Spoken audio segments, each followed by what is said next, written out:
नमस्कार, मैं डॉक्टर रश्मि कुजूर, सहायक प्राध्यापक समाजशास्त्र, शासकीय पंडित श्यामाचरण शुक्ल महाविद्यालय, धरसीवा, रायपुर, छत्तीसगढ़। मेरा आज का जो व्याख्यान है वो पंडित रविशंकर शुक्ल विश्वविद्यालय के MA सेकेंड सेमेस्टर के पेपर सेकेंड के फिफ्थ यूनिट पर यह आधारित है, जिसका शीर्षक है triangulation, mixing of qualitative and quantitative methodologies. जैसा कि हमने अपने पहले लेक्चर में यह देखा था कि क्वालिटेटिव और क्वांटिटेटिव मेथोडोलॉजी क्या होते हैं, एक बार फिर मैं रिवाइज कर देती हूँ। क्वालिटेटिव मेथोडोलॉजी के अंतर्गत हम गुणों को का अध्ययन करते हैं या वर्ड्स का अध्ययन करते हैं।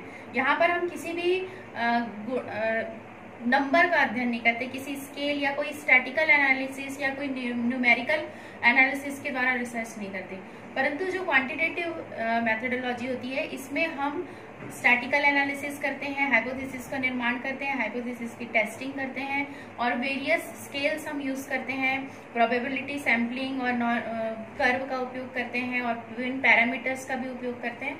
तो इस प्रकार से क्वालिटेटिव और क्वांटिटेटिव मेथोडोलॉजी दोनों ही एक दूसरे से काफी हद तक भिन्न होती हैं। इन दोनों भिन्नता के बावजूद भी कुछ सिमिलैरिटी भी है। सिमिलैरिटी किस बात पे है? दोनों में ही डेटा कलेक्शन होता है, दोनों ही जो रिसर्च है वो किसी न किसी थ्योरी से रिलेटेड होते हैं। ये नए थ्योरी को जन्म देने से संबंधित है, तो ये पुरानी थ्योरी को टेस्ट करने से रिलेटेड है। तो कहीं ना कहीं इन दोनों के जो सिमिलैरिटीज हैं वो भी इनमें पाई जाती है, ना केवल डिफरेंशिएशन परंतु सिमिलैरिटीज भी इनमें है। आज के समय में सोशल साइंस में और सोशियोलॉजी में, समाजशास्त्र में प्रायः यह देखा गया है कि अगर हम केवल क्वालिटेटिव मेथड का उपयोग करें तो क्वालिटेटिव मेथड के उपयोग करने की वजह से कई बार हम अपने उस रिजल्ट को पूरी तरह से हम संतुष्ट नहीं हो पाते अपने रिजल्ट को पाने के लिए, क्योंकि अगर हमारे पास पर्याप्त आंकड़े नहीं होंगे तो हमारा जो क्वालिटेटिव रिसर्च है वो केवल एक विवरण के रूप में होगा कि फलाने स्थान में जो है, जिस रिसर्च क्षेत्र में हम रिसर्च करने गए हैं, तो उस रिसर्च क्षेत्र का जो डिस्क्रिप्शन है, केवल हमारा जो अध्ययन है वो उसके डिस्क्रिप्शन से रिलेटेड होगा।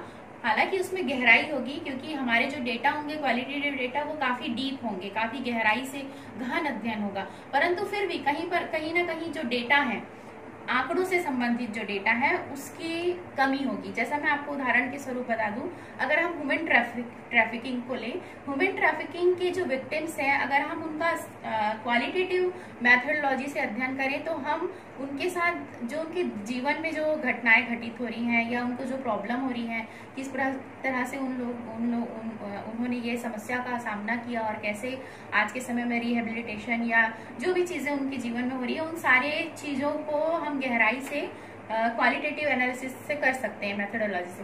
परंतु यह काम हम तब तक नहीं कर सकते जब तक क्वांटिटेटिव मेथोडोलॉजी को उपयोग करके हम उनका पर्याप्त सैंपल इकट्ठा ना कर लें, उनका सर्वे करके हम उनके बारे में पर्याप्त जानकारी इकट्ठा ना कर लें, क्योंकि क्वांटिटेटिव मेथोडोलॉजी का उपयोग करने से हमें उनका डेटा, उनके सैंपल का डेटा, उनके जो विक्टिम्स की संख्या है उसका ज्ञान होगा सर्वे के द्वारा।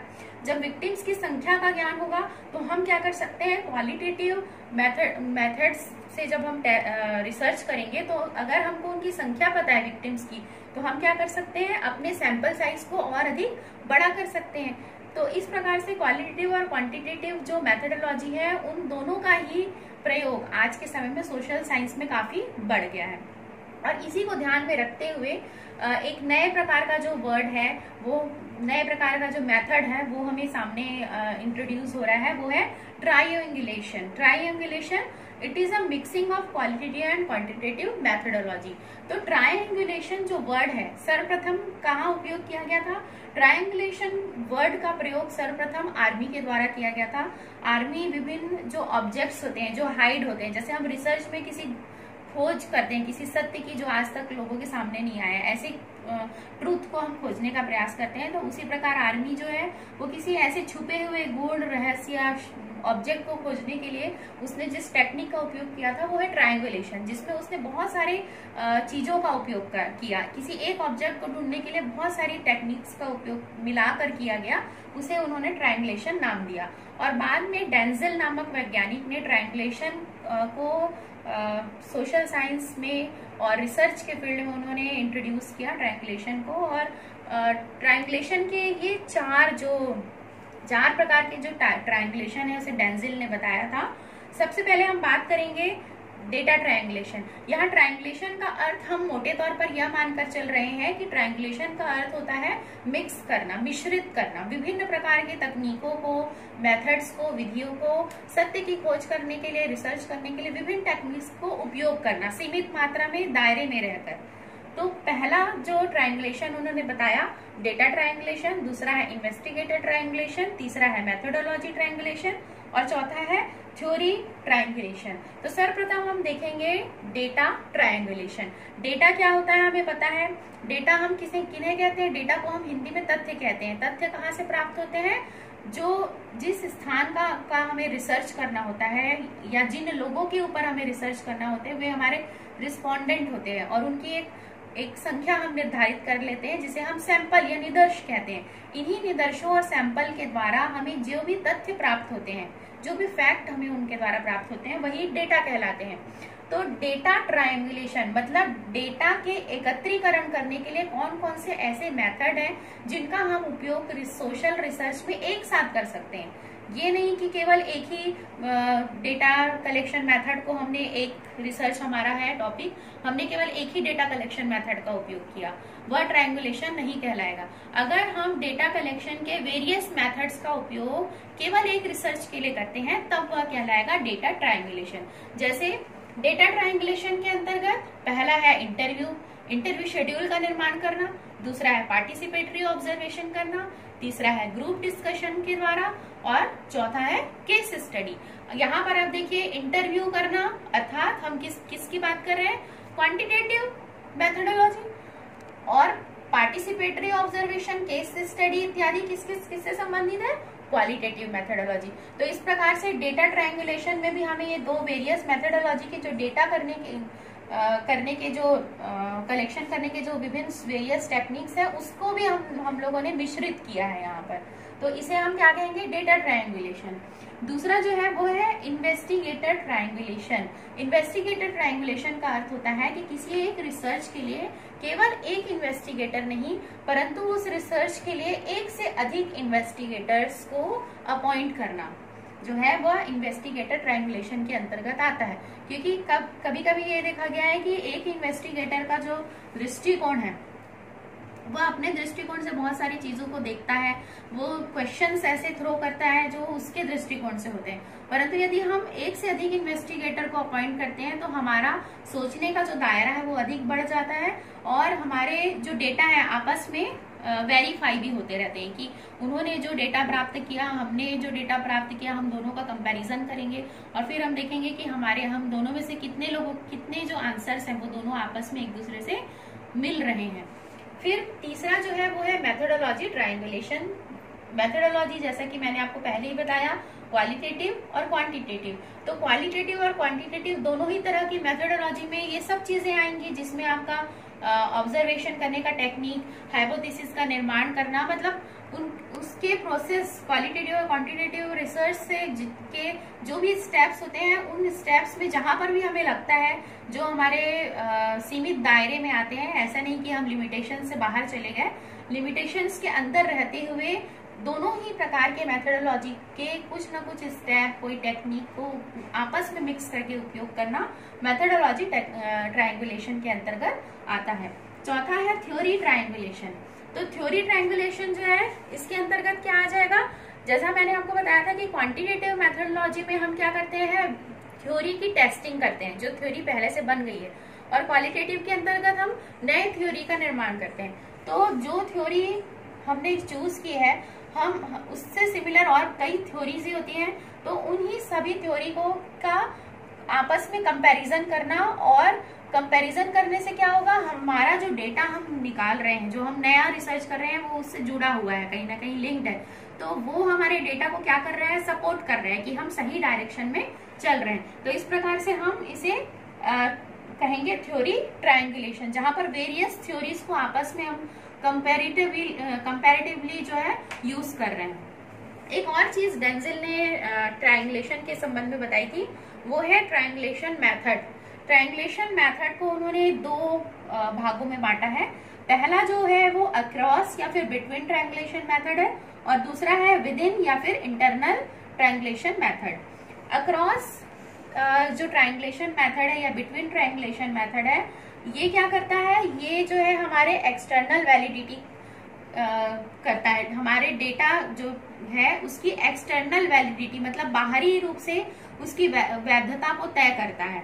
और जो विद इन या फिर विद इन जो मेथड होता है, विद इन ट्रायंगुलेशन, ये क्या करता है, हमारे डेटा के इंटरनल रिलायबिलिटी के लिए जरूरी है। तो बाहरी डेटा को, बाहरी स्वरूप को कौन रिलायबिलिटी दे रहा है, अक्रॉस ट्रायंगुलेशन। और डेटा की रिलायबिलिटी को इंटरनली कौन बढ़ा रहा है, विद इन ट्रायंगुलेशन। अब बात यहाँ पर ये आती है कि अक्रॉस ट्रायंगुलेशन क्या होता है और विद इन ट्रायंगुलेशन क्या होता है। तो सबसे पहले हम देखेंगे अक्रॉस या फिर बिटवीन ट्रायंगुलेशन क्या होता है। यदि किसी रिसर्च में जब हम डेटा का कलेक्शन करते हैं, तो यदि हम इन सोर्सेस में से 2 या 3 सोर्स का उपयोग कर रहे हैं, जैसे हम उदाहरण ले सकते हैं कि हम एक इंटरव्यू शेड्यूल का उपयोग कर रहे हैं। अगर हम किसी सुधार गृह का अध्ययन कर रहे हैं, फॉर एग्जाम्पल हमने किसी पुनर्वास केंद्र या कोई सुधार गृह है वहां का हमको अध्ययन करना है, तो हम 2 चीजें कर सकते हैं। एक है इंटरव्यू शेड्यूल का निर्माण करना। हम एक इन्वेस्टिगेटर को कहेंगे कि आप इंटरव्यू शेड्यूल का निर्माण करिए और इंटरव्यू करिए। हम दूसरे जो इन्वेस्टिगेटर है उनको क्या कहेंगे कि आप पार्टिसिपेटरी ऑब्जर्वेशन करिए। तो दोनों ही क्या कर रहे हैं, सुधार गृहों का अध्ययन कर रहे हैं केवल एक रिसर्च के लिए, लेकिन दोनों के मोड ऑफ डेटा कलेक्शन क्या है, अलग अलग है। तो जो डेटा इंटरव्यू शेड्यूल के द्वारा प्राप्त हो रहा है और जो डेटा पार्टिसिपेटरी ऑब्जर्वेशन के द्वारा प्राप्त हो रहा है, दोनों की हम तुलना करेंगे और हम ये देखेंगे कि दोनों ही डेटा आपस में एक दूसरे से मैच हो रहे हैं या नहीं। यदि दोनों डेटा आपस में काफी हद तक मैच हो रहे हैं, तो हम ये कह सकते हैं कि हमारा जो रिसर्च है उसमें बायस की कमी है, बायस से फ्री है वो, और एक्चुअल सिचुएशन को वो सामने ला रहा है, और जो कि हमारे डेटा के एक्सटर्नल वैलिडिटी को बढ़ा रहा है, हमारे डेटा के बाहरी स्वरूप को बढ़ा रहा है। दूसरा जो है वो है विद इन या फिर with in triangulation method. With in triangulation method में हम क्या करेंगे, विद इन ट्रायंगुलेशन मेथड में आपने देखा होगा कि कई बार हम जैसे इंटरव्यू शेड्यूल का निर्माण करते हैं, तो इंटरव्यू शेड्यूल का निर्माण करने के समय हम कुछ ऐसे क्रॉस चेकिंग क्वेश्चंस को रखते हैं। जैसे एक प्रश्न का अगर किसी ने उत्तर दिया है, तो वही सेम प्रश्न जो है दूसरे या तीसरे चरण में भी बीच में इंटरव्यू में पूछा जाता है किसी अन्य तरह से, और कूट रूप से हम यह ज्ञात करने का प्रयास करते हैं कि वो व्यक्ति जिसने उसका उत्तर दिया था वही उत्तर वो अगली बार भी सेम दोहरा रहा है या नहीं, या फिर वो हमसे किन्हीं तथ्यों को छुपाने का प्रयास कर रहा है। तो इस प्रकार से आंतरिक रूप से हम जो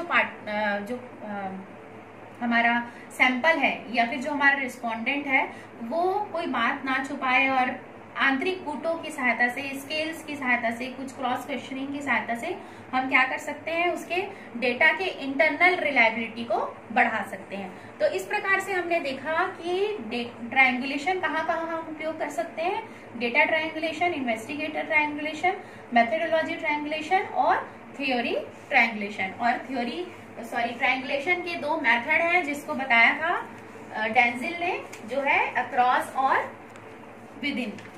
इसके बाद हम देखेंगे कि ट्रायंगुलेशन के एडवांटेजेस क्या हैं, अर्थात ट्रायंगुलेशन की उपयोगिता क्या है।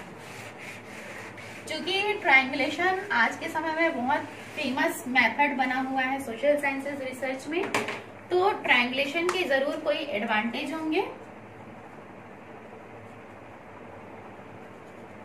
तो पहला जो एडवांटेज है वो क्या हो गया, ये इट इंक्रीजेस द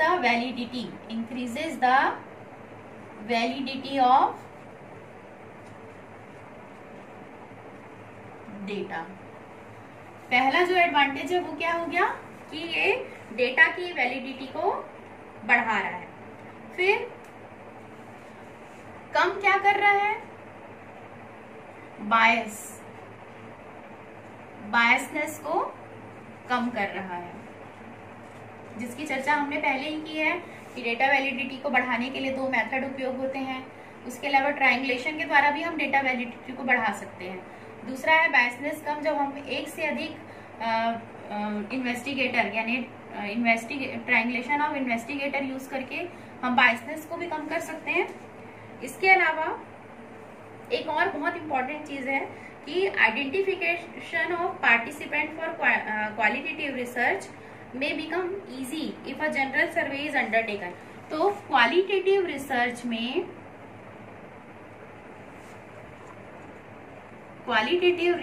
में हम सैंपल के साइज को बढ़ाने के लिए भी ट्रायंगुलेशन का उपयोग करते हैं। इसलिए करते हैं क्योंकि क्वालिटेटिव डेटा में हम कहीं पर भी सर्वे उपयोग नहीं करते या सेंसस का उपयोग नहीं करते, लेकिन अगर हम इसमें क्वांटिटेटिव डेटा को मेथोडोलॉजी को पुट कर दे, ऐड कर दे, तो क्या होगा, हमारे सैंपल का साइज जो है वो बड़ा होगा, क्योंकि हमको काफी सारे इंफॉर्मेशन पता चल जाएंगे रिस्पोंडेंट के बारे में। और हम कह सकते हैं कि ये डेटा कलेक्शन का ये किसमें इंक्रीज करता है, इनोवेशन में। It increases the innovative way of data collection. Data collection के लिए हम किसी एक आधार पर आश्रित नहीं है, किसी एक टूल या टेक्निक पर आश्रित नहीं है। हम multi tools, triangulation of tools के द्वारा हम बहुत सारे टूल्स और टेक्निक्स का उपयोग कर सकते हैं ट्रायंगुलेशन ऑफ डेटा के द्वारा। तो इससे क्या हो रहा है, इनोवेशन हो रहा है, नए नए डेटा कलेक्शन के तरीके जो हैं वो हमारे सामने आ रहे हैं। दूसरा कि both quantitative and qualitative researches are dependent on each other for certain set of data to explain research findings. So it may circumstances the researchers cannot rely on only one technique to explain a process. क्या होता है कि दोनों data क्या करते हैं, एक दूसरे को सपोर्ट करते हैं, एक दूसरे की फाइंडिंग को ये क्या कर रहे हैं, सपोर्ट कर रहे हैं और बढ़ा रहे हैं। तो इस प्रकार से हमने देखा कि ट्रायंगुलेशन की मेथड को उपयोग करके सोशल साइंसेज में किस प्रकार से हम क्वालिटेटिव और क्वांटिटेटिव मेथोडोलॉजी को मिक्स करते हैं और एक अच्छा रिसर्च का जो फाइंडिंग है वो हमें प्राप्त होता है, जिसमें बायस की कमी होती है और हमारे डेटा भी जो है वो काफी रिलायबल और काफी वैलिड प्राप्त होते हैं। धन्यवाद।